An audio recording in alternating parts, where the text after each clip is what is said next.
Oh, say, can you see by the dawn's early light what so proudly we hailed at the twilight's last gleaming, whose broad stripes and bright stars through the perilous night o'er the ramparts we watched were so gallantly streaming, and the rocket's red glare, the bombs bursting in air, gave proof through the night that our flag was still there. That is absolutely awesome. Oh, say, does that star-spangled banner yet wave o'er the land of the free and the home of the brave?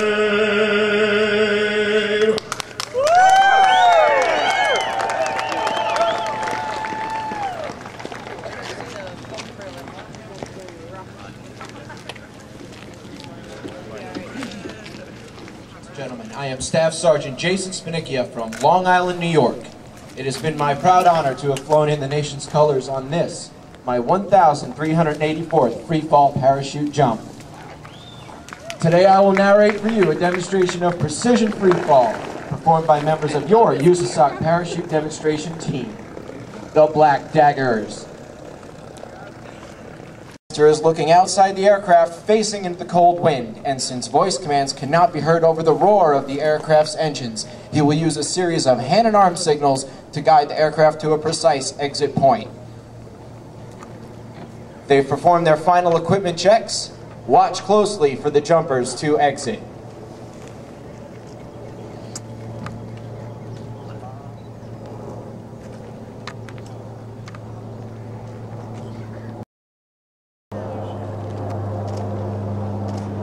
There they are, ladies and gentlemen, the high-flying colors of your USASOC parachute demonstration team, the Black Daggers.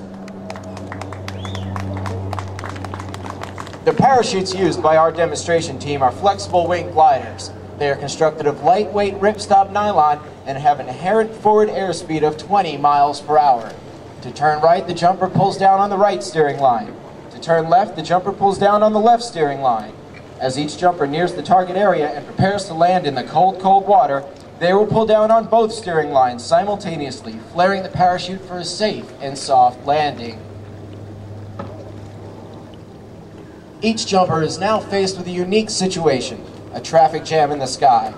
They must spiral down to maintain vertical separation to allow for individual approaches miles per hour.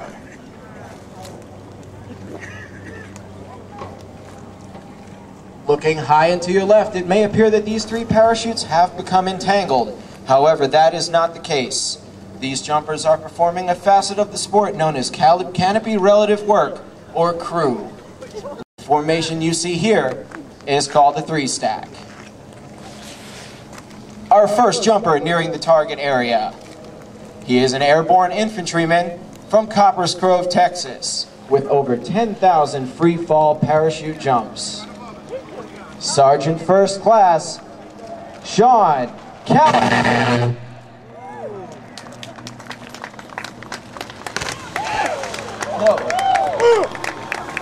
A little wet, ladies and gentlemen.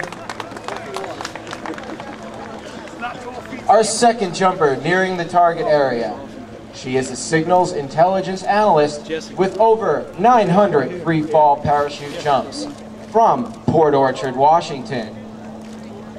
Sergeant First Class, Jessica Rickens.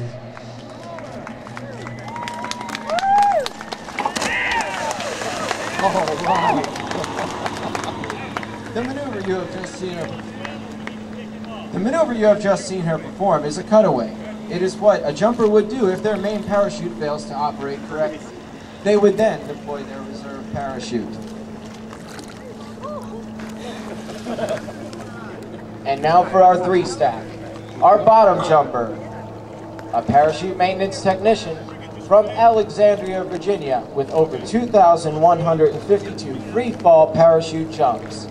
Staff Sergeant Dewey Vinaya.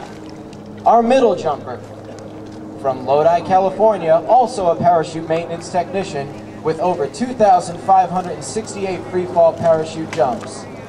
Sergeant Tony Galusha. And our top jumper, driving the stack and leading the team in free fall, from Midland, Texas, a Special Forces weapons sergeant with over 1,100 free fall parachute jumps. Sergeant First Class David Rhodes.